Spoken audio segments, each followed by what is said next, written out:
Nous avons assisté jeudi au 21e recours au 49.3 depuis le début de la législature. Qu'est-ce que ça veut dire? Ça veut dire que le gouvernement gouverne seul, isolé, comme dans une forteresse assiégée, sans le Parlement, sans les corps intermédiaires, sans les élus locaux, sans le peuple. Ultime fantasme d'une élite qui se croit éclairée, alors qu'elle participe à faire renaître les ombres du passé, persuadée qu'elle est seule à savoir ce qui est bon pour le peuple et qu'elle peut avoir raison contre lui. Vous rejetez sur l'opposition la responsabilité du blocage de la France, mais vous en êtes les seuls auteurs. Vous nous avez même accusés, avec l'adoption de la motion de rejet contre votre projet de loi sur l'immigration, de refuser le débat. Mais si vous aviez voulu le débat, vous auriez cherché à composer avec celles et ceux qui ont appelé à voter pour vous au second tour de la présidentielle et dans tant de circonscriptions aux législatives. Et ça, on ne peut pas dire que vous l'ayez fait, certes non. Vous êtes au contraire dans une logique totalement opposée à la nôtre.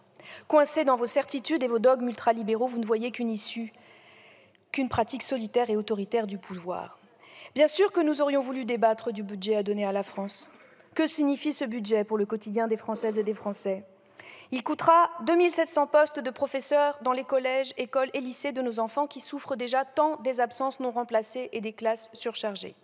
Il coûtera un lit et un abri pour la nuit aux milliers de gosses à la rue, par un gel du budget de l'hébergement d'urgence malgré toute une société civile mobilisée. Il coûtera aux victimes du dérèglement climatique les conséquences de votre inaction, sécheresse, inondations et autres tempêtes, parce que, coincés dans vos certitudes, vous n'écoutez même pas vos soutiens de la première heure, tout ce qui a été pourtant clairement détaillé dans le rapport Pisani-Ferry-Mahfouz remis à Madame la Première ministre au printemps 2023. Nous aurions voulu débattre de la taxe transport de longue distance ou de la réforme des redevances des agences de l'eau pour laquelle, in extremis, vous avez battu en retraite face au lobby de l'agro-industrie. Nous aurions voulu débattre du nouveau paradis fiscal pour des fédérations sportives internationales gavées par ailleurs d'argent de médias privés. Nous aurions voulu aussi débattre de ce que vos amis centristes au Sénat ont voté, une contribution exceptionnelle sur les hauts revenus à la hausse, idée d'abord portée par les écologistes et la NUPES ici. Mais le plus grave dans cet isolement au fil des 49.3 qui s'enchaînent, c'est que vous entraînez dans votre chute la démocratie tout entière, car le débat parlementaire est au cœur du modèle républicain de la démocratie représentative. Chaque fois, Madame la Première ministre, que vous montez à la tribune pour mettre fin au débat parlementaire, vous affaiblissez un peu plus la démocratie. À chaque promesse de grand débat, de plan banlieue, de CNR qui accouche à chaque fois d'une souris, votre politique d'affaiblissement démocratique se poursuit. Elle prépare le lit d'une extrême droite qui n'attend que l'effondrement du cadre républicain pour prendre le pouvoir et ne plus le lâcher.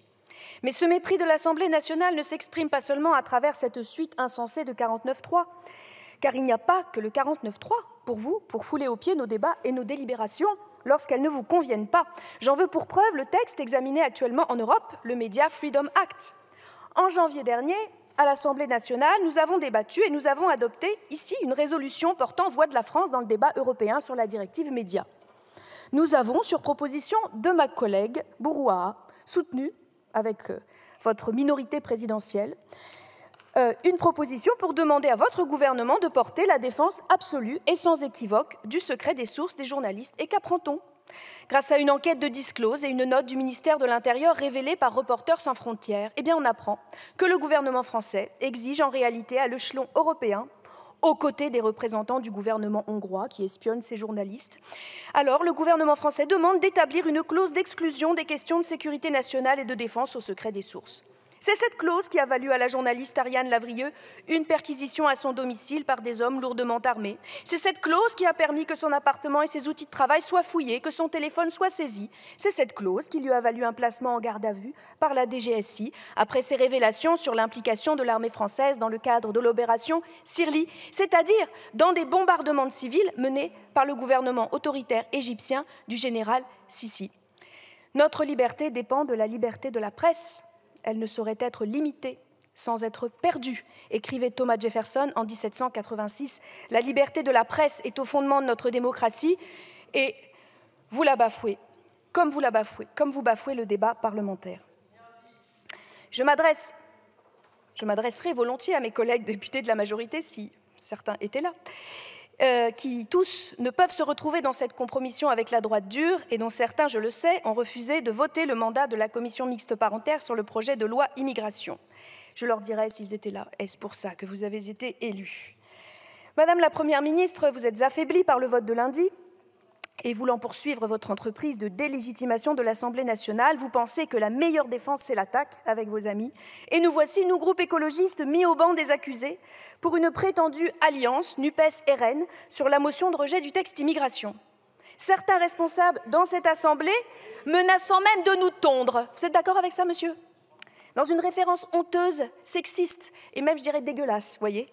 C'est pas nous qui sommes prêts à brader nos principes et nos valeurs dans les pires concessions à la droite radicalisée et derrière elle à l'extrême droite décomplexée, à leur offrir des textes purement idéologiques sur un plateau d'argent, comme disait Madame la députée de votre camp, et espérer leur voix pour faire adopter un texte indigne de notre pays et de ses valeurs, parmi lesquelles la fraternité.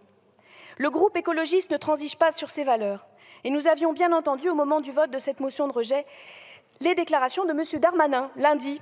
M. Darmanin, vous aviez tendu à plusieurs reprises votre main vers la droite, donnant votre accord pour revenir dans le débat sur certaines dispositions particulièrement honteuses qui avaient été supprimées en commission, méprisant ainsi le travail de votre propre majorité.